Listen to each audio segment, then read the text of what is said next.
First came the shouting. Then came the pounding on the metal gate, each thud rattling through my chest like a warning. I froze, gripping the railing, watching as shadows moved aggressively across my driveway. They claimed I was out of compliance, accused my cameras of spying, and threatened fines that could ruin me.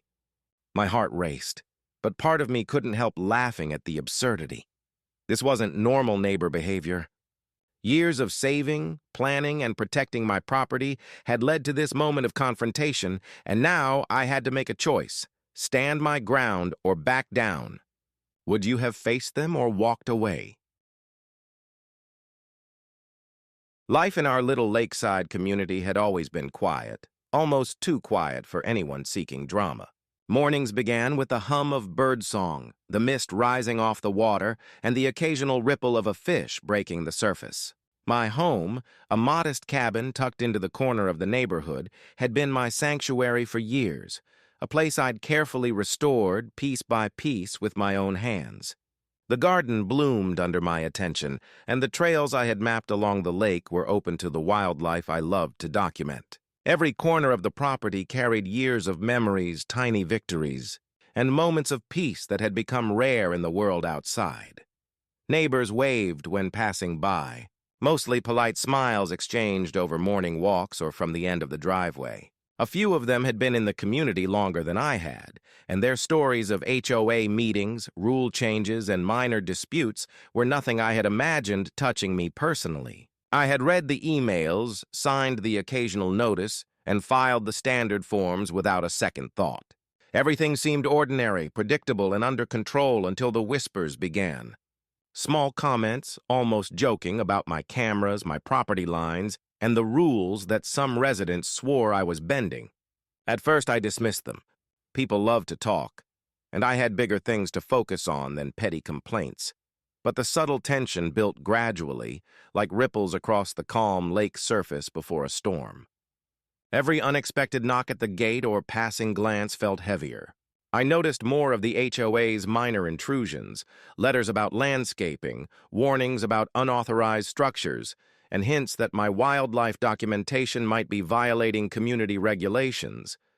The same neighbors who smiled in passing now looked on with a different expression, something calculating, almost predatory. I tried to brush it off, convincing myself that this was the price of living somewhere others cared deeply about.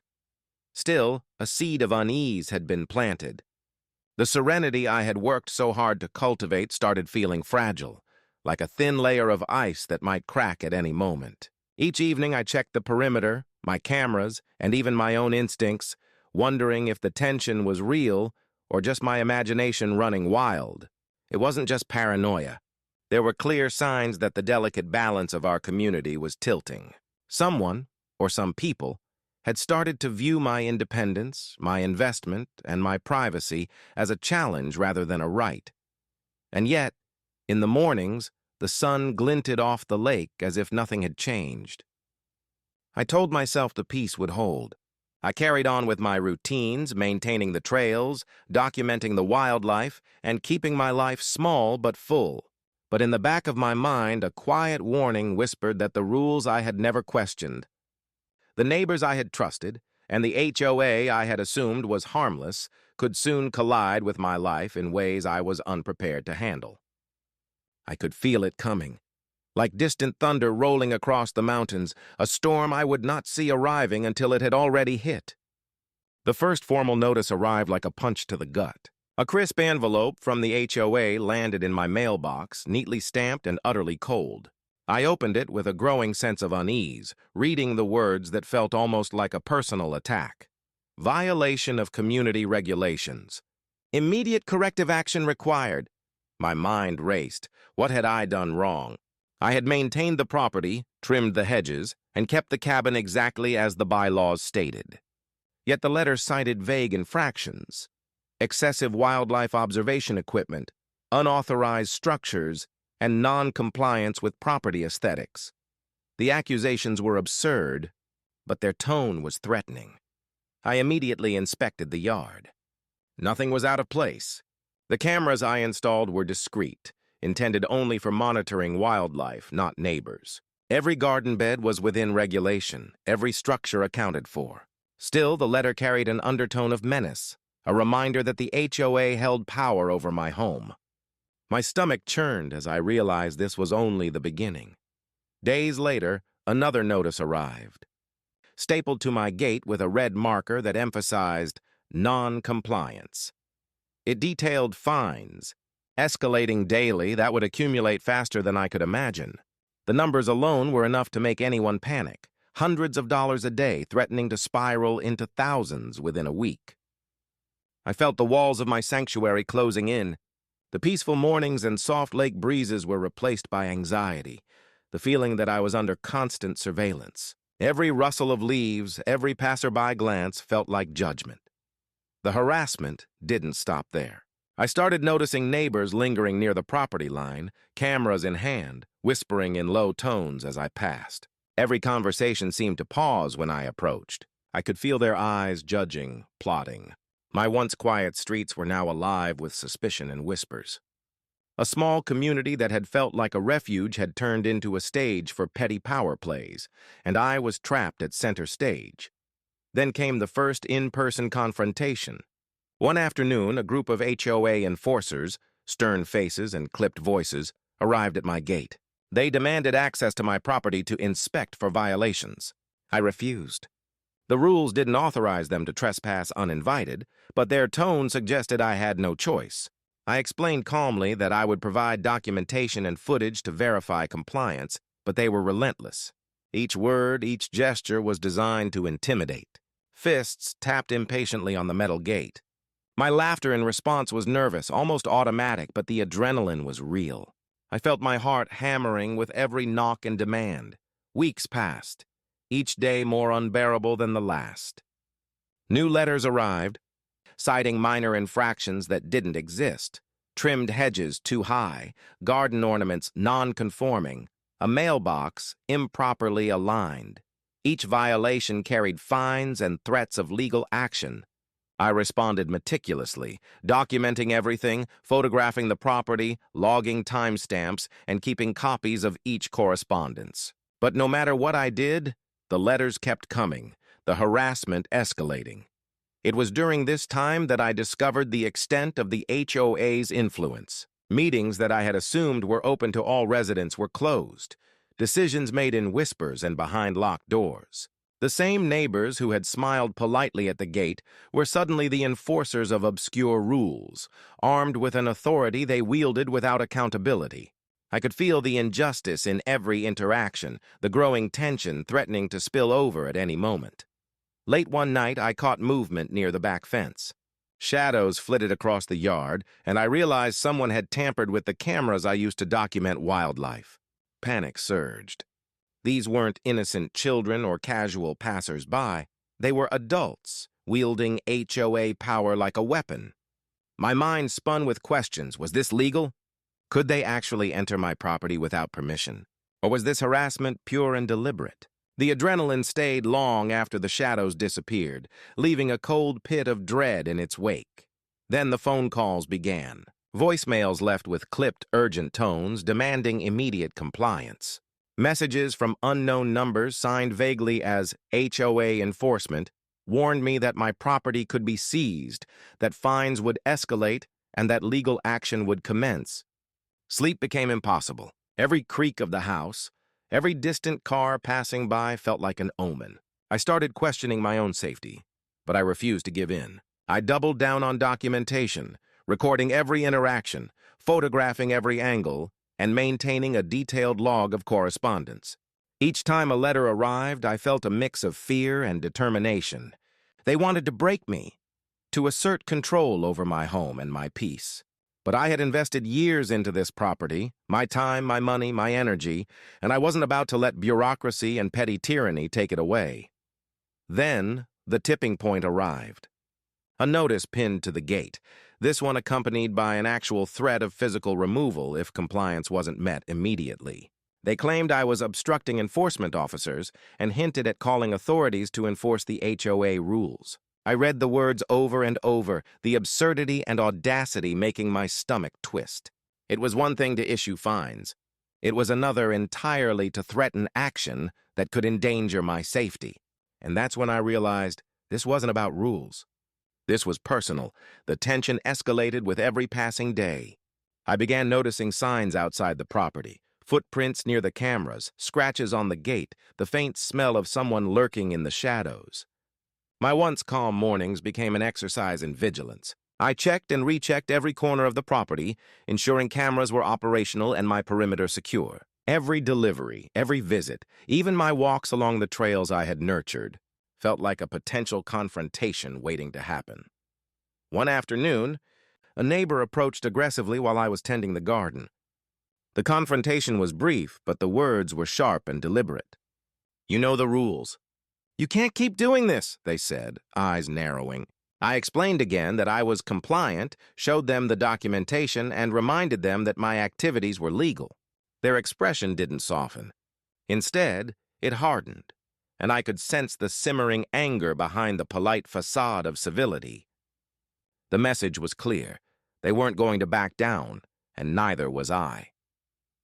The days blurred together, a mix of small victories and mounting threats. Each letter felt heavier, each visit more invasive. The sense of community that had drawn me here in the first place was now a battlefield. My friends and family began to notice the change in me, the exhaustion, the stress, the constant vigilance. I couldn't simply ignore it anymore. The HOA's harassment had escalated from petty fines and letters to continual intimidation, leaving me with no choice but to prepare for a confrontation that seemed inevitable. Then came the incident that would shake me to my core. Late one evening, I returned from documenting wildlife to find the gate partially unlatched. My heart raced. No one else had a key, and yet someone had been on my property. Panic surged, but I stayed calm enough to document everything: photographs, timestamps, and security footage. The sense of violation was overwhelming. This was no longer just a battle over fines or rules. It was an attack on my home, my safety, and my sense of control. I spent the night planning, reviewing every interaction, and anticipating what could happen next. I called local authorities for advice, reached out to legal counsel, and prepared myself mentally for the inevitable escalation. The tension had reached a point where every moment could be a potential crisis. The once serene lake and the quiet streets had become a high-stakes arena where my property, my rights, and my sanity were on the line. And then, just as I thought the situation couldn't get worse, they came again, this time more aggressive, more determined, and unmistakably coordinated. My heart pounded as I saw shadows moving toward the gate, their movements deliberate and threatening. The air felt electric, charged with anticipation and fear. I gripped the railing, knowing that the confrontation I had been preparing for was finally here, and that my following decisions could change everything. The next morning, the neighborhood felt different, charged, almost predatory. Shadows lingered longer than usual. Conversations paused when I walked by, and the rustle of leaves sounded like whispered plotting. I reviewed the previous night's security footage over and over, noting the movements, the timing, the precision. Whoever had been on my property knew precisely what they were doing, and it was clear they intended to intimidate. The HOA's power had shifted from bureaucratic to personal, and the lines between neighborly oversight and outright harassment blurred. It wasn't just threats on paper anymore. Small acts began accumulating. A flower pot knocked over. Tracks near the gate, the unmistakable sound of someone attempting to tamper with the wildlife cameras. Each instance left me more anxious, more hyper-aware, but also more resolute. I documented everything meticulously. Every scratch, every letter, every suspicious movement became part of a growing dossier I was building. I couldn't fight unthinkingly. This had to be strategic. Then came the official notice of fine escalation. Hundreds of dollars a day now, with a looming deadline that made my stomach twist. I called the HOA office for clarification, and the conversation only escalated my frustration. Their representatives spoke in clipped tones, emphasizing authority over reasoning, dismissing my questions, and hinting that non-compliance could lead to further enforcement actions. I felt trapped. The rules they cited were vague, often contradictory, and applied selectively. It was clear compliance wouldn't satisfy them. They wanted control, not justice. A few days later, an unexpected visit shocked me. A group of neighbors, clearly orchestrated, showed up at the gate during broad daylight. Their posture was aggressive but calculated. They demanded immediate compliance and inspection of the property. I stood firm, documenting the encounter.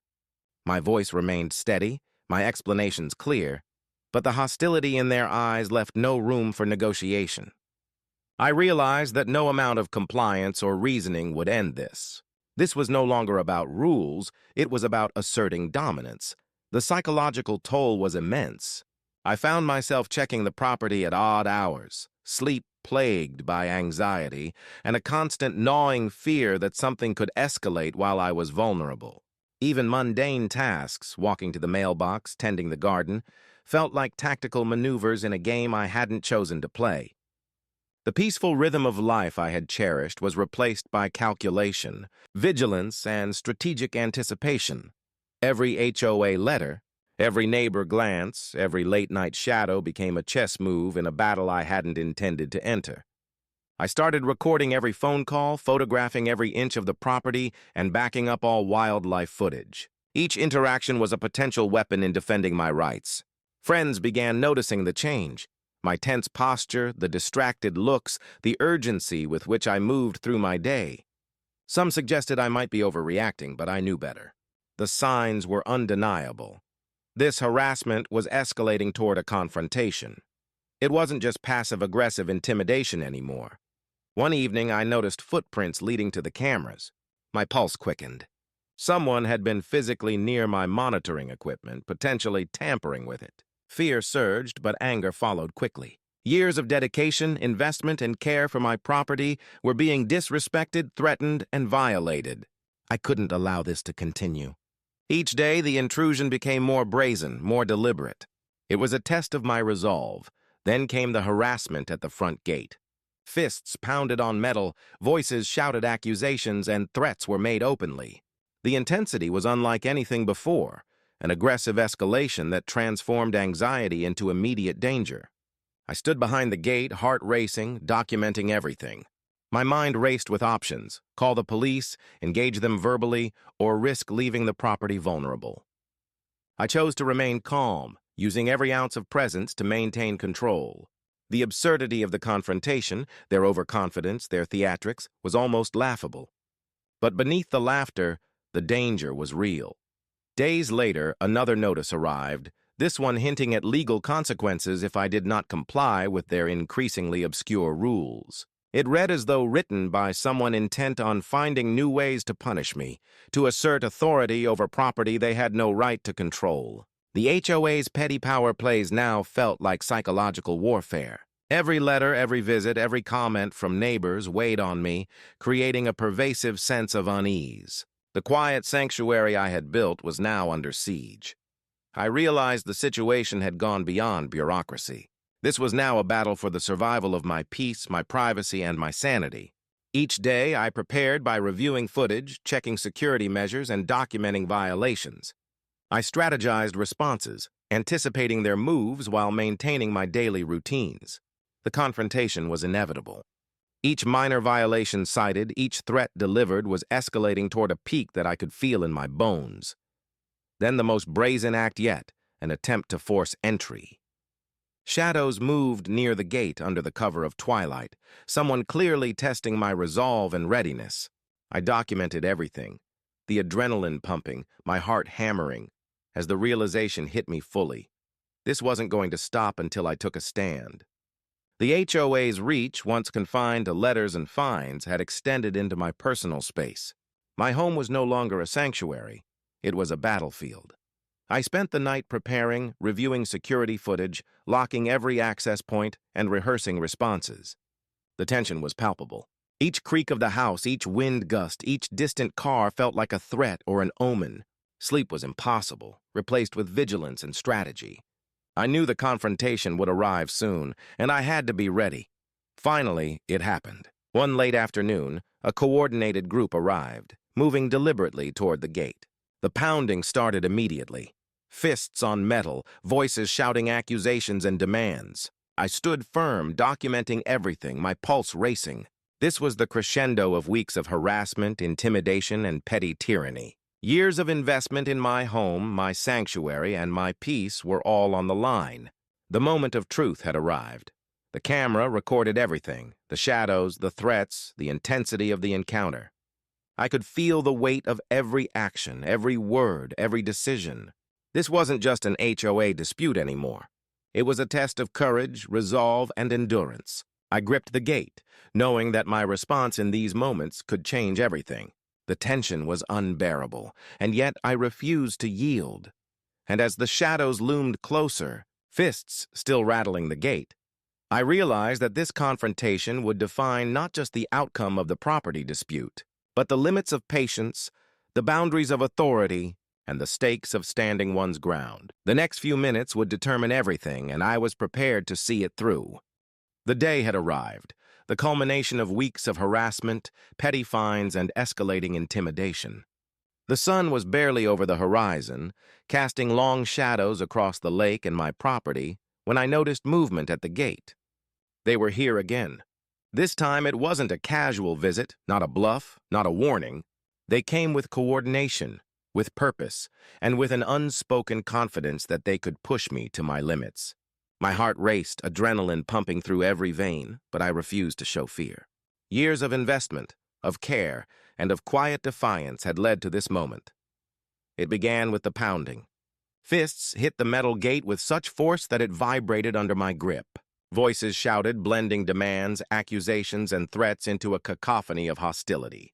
They called me out for violations I had never committed, citing rules they had selectively enforced, rules they twisted to suit their own petty agendas. I stood silently, my eyes scanning the crowd, noting every face, every movement, every potential angle of attack.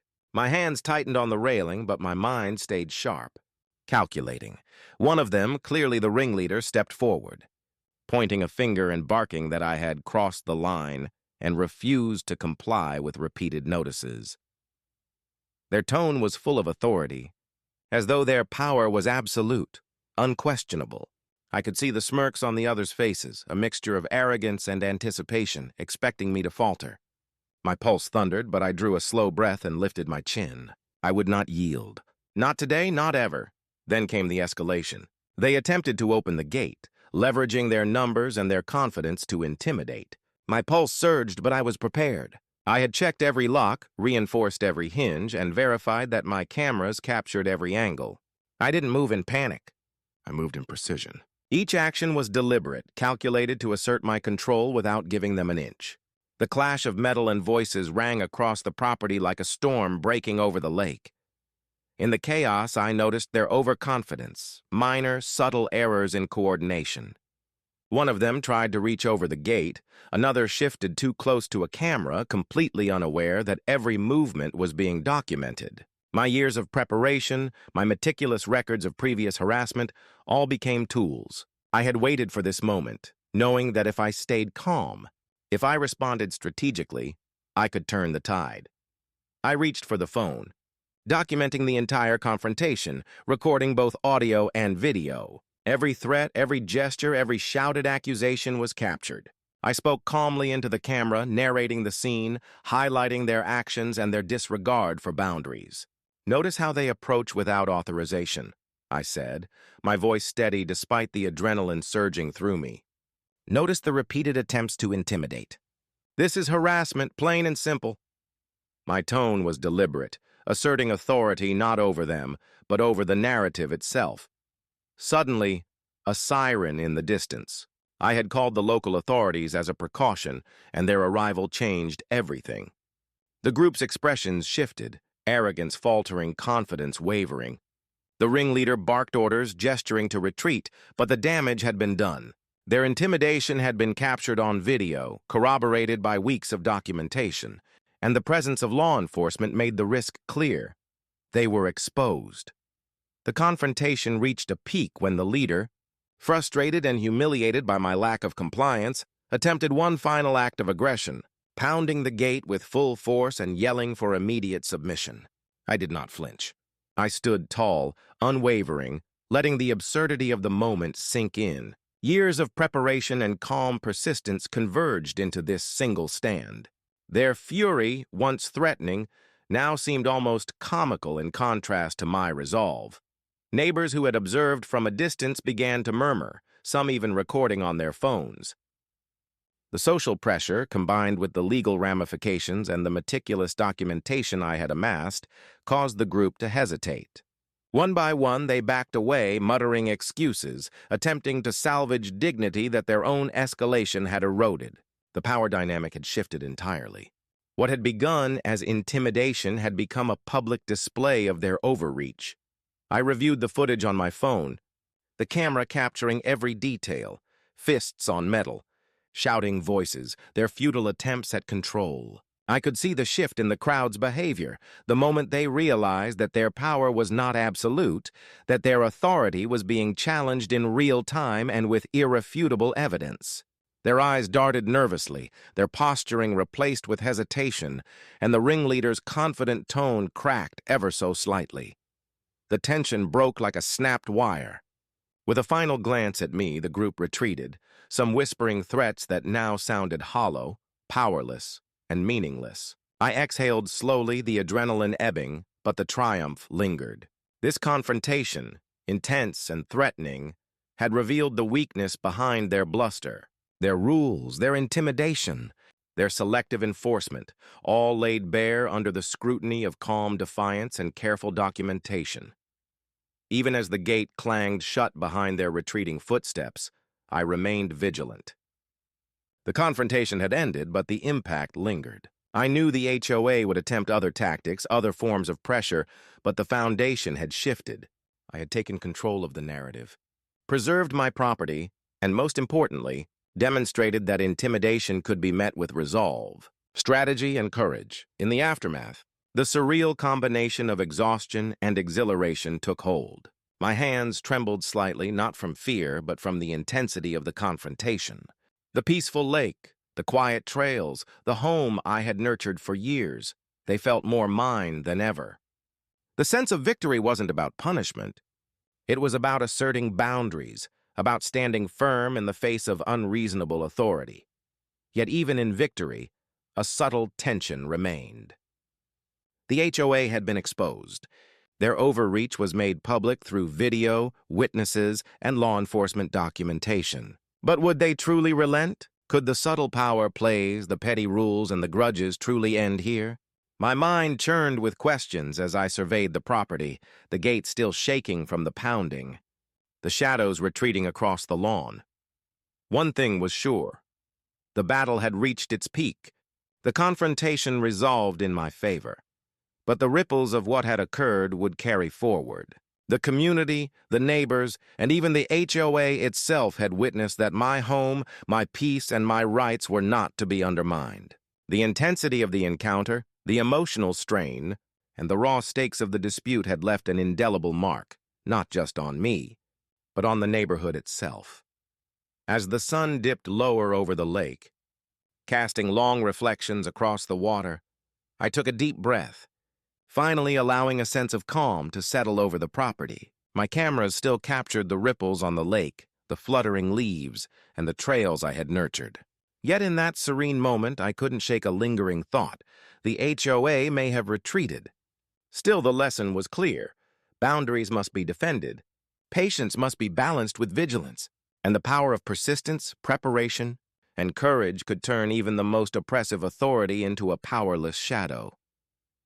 I locked the gate one last time that evening, the echo of the confrontation still vivid in my mind. The silence of the lake, the quiet of my home felt almost surreal after the storm. But even as I stood there, victorious, a single question lingered in the back of my mind. Unspoken yet pressing, had the worst truly passed? Or was this merely the beginning of a new chapter in a battle that refused to end? The confrontation had passed, but its echoes lingered in every corner of my property. The pounding on the gate, the shouting voices, the brazen threats, all had left their mark, not physically but emotionally, a reminder of how close my peace had come to being shattered. In the days that followed, the neighborhood seemed to hold its breath, as if everyone was waiting to see what would happen next. For me, there was no waiting. The fight had reached its peak, and now the work of securing a lasting resolution began. I started by meticulously reviewing every piece of documentation I had collected during the ordeal. Security footage, photographs, letters, emails, and phone call recordings. Each moment of intimidation, every violation cited by the HOA, and every attempt at coercion became a concrete part of a growing dossier. This wasn't just about protecting myself, it was about creating an unassailable record that could prevent future harassment. Each file reinforced a sense of control, a reassurance that I had acted decisively and within my rights. Next came the conversations with legal counsel. After weeks of harassment, fines, and threats, it was clear that a formal response was necessary. The attorney reviewed every letter, every interaction, and every documented incident. We outlined a plan that balanced assertiveness with legality, ensuring that any further attempts at intimidation would be met with firm action. It was empowering to have expert guidance to understand not only my rights but also the vulnerabilities of the HOA's tactics. I began to feel a growing sense of clarity. The chaos of the past weeks had been transformed into strategy and foresight. The HOA itself seemed rattled in the aftermath. Letters arrived more sporadically, and their tone shifted subtly, from demanding and threatening to cautious and formal. The overconfidence that had fueled their harassment began to crumble under the weight of documentation and legal scrutiny.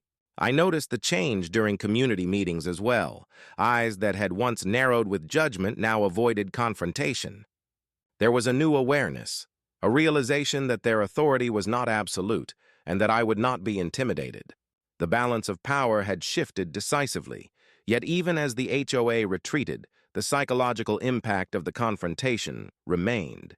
The weeks of tension, constant vigilance, and hyper-awareness had left their imprint. I found myself walking the property at odd hours, checking locks and cameras, assessing perimeter lines.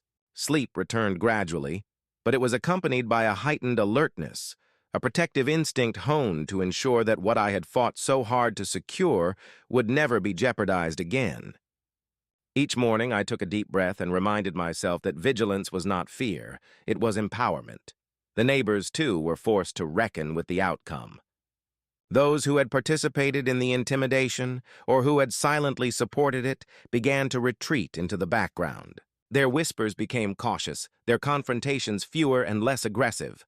Even casual interactions carried a subtle acknowledgement.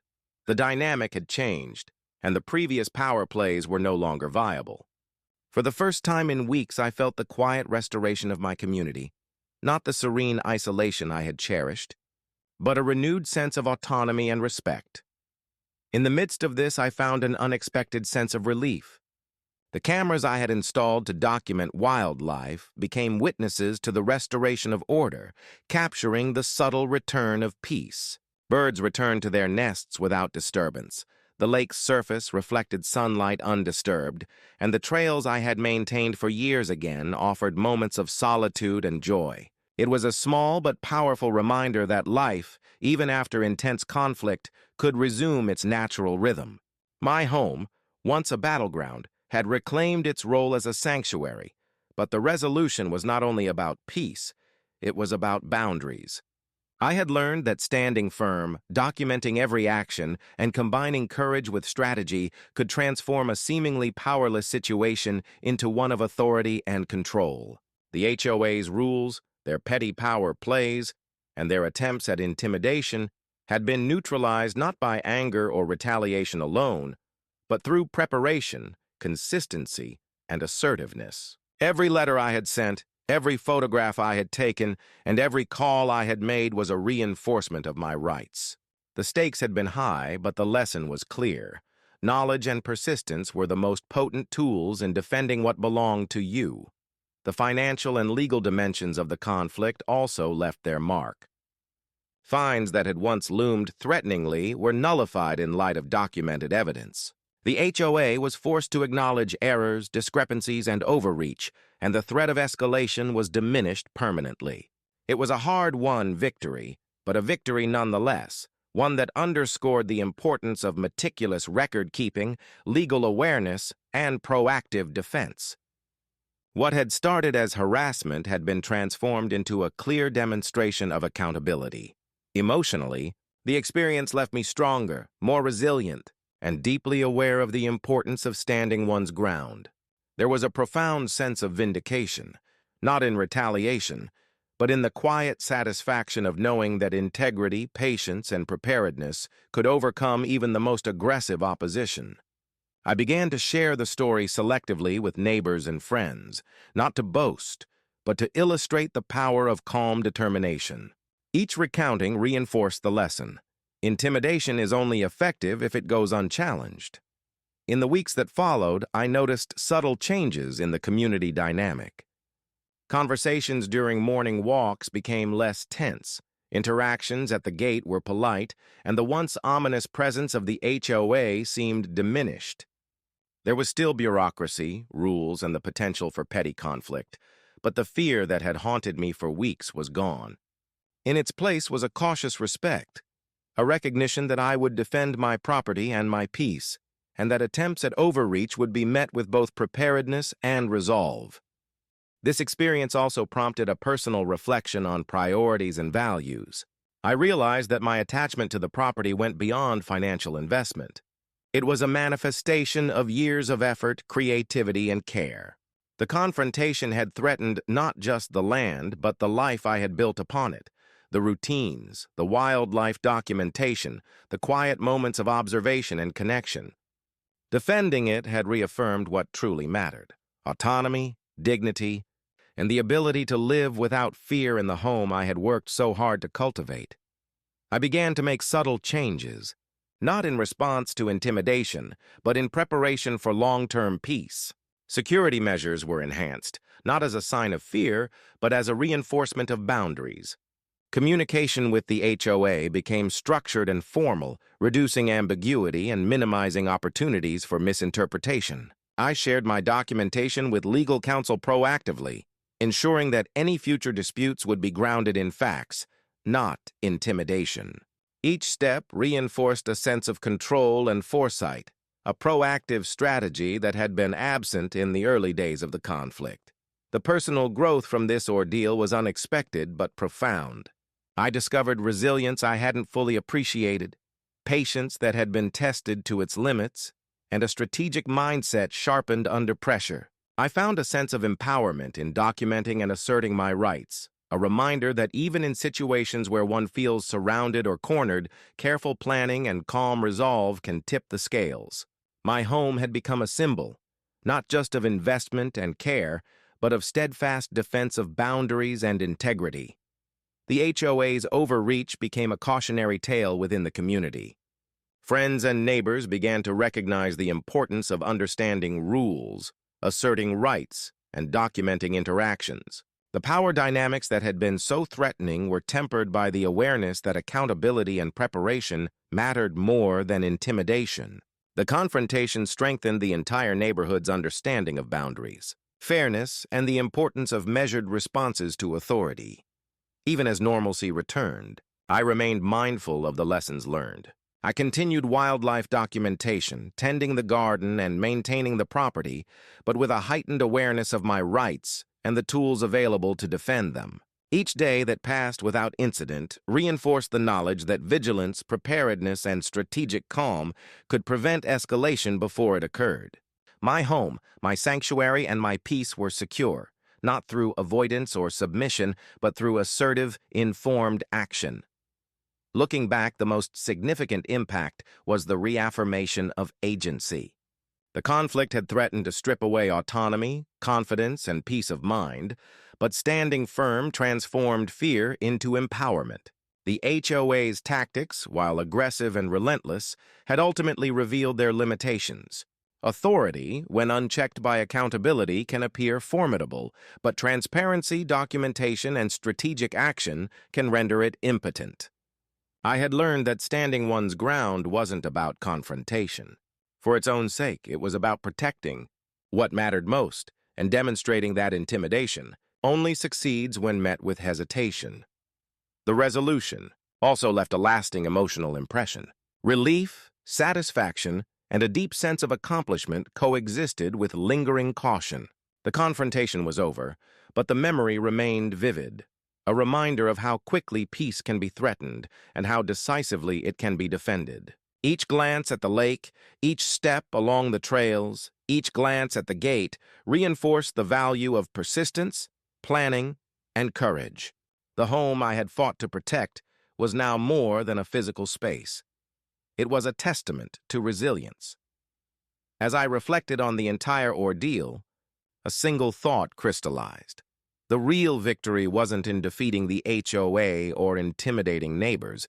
It was in reclaiming autonomy, asserting boundaries, and proving that preparation, courage, and strategy could triumph over aggression and bureaucracy. The confrontation had tested every limit, pushed every nerve, and challenged every assumption. Still, it had also revealed a strength I hadn't fully recognized within myself. Finally, I shared the story selectively, carefully balancing transparency with discretion. Friends, family, and even sympathetic neighbors were captivated, not just by the drama, but by the lessons embedded in every confrontation, every letter, every tense moment at the gate. The story became a cautionary tale, a roadmap for asserting rights without succumbing to fear, and a reminder that even in situations where rules are twisted, it is essential to stand firm. Authority is abused, integrity, preparation, and calm resolve can prevail. In the end, my home returned to its intended purpose, a place of peace, observation, and personal fulfillment. The HOA's threats had been neutralized, the intimidation had ended, and the property, my sanctuary, was restored. The ordeal left scars, yes, but also wisdom, strength, and a deep appreciation for the power of standing one's ground. Each sunrise over the lake, each quiet moment on the trails, each rustle of wildlife reminded me that perseverance matters, that preparation pays off, and that courage, quiet, calculated, unyielding, can turn even the most oppressive situation into a story of triumph. And as I locked the gate one final time each evening, watching the shadows stretch across the lake, I asked myself and anyone who might hear the story this: if your home, your peace, and your sanctuary were threatened, how far would you go to protect it, and what would you do to ensure that intimidation never prevails? The answer, I realized, was not in force alone, but in persistence, strategy, and the refusal to let fear dictate your life.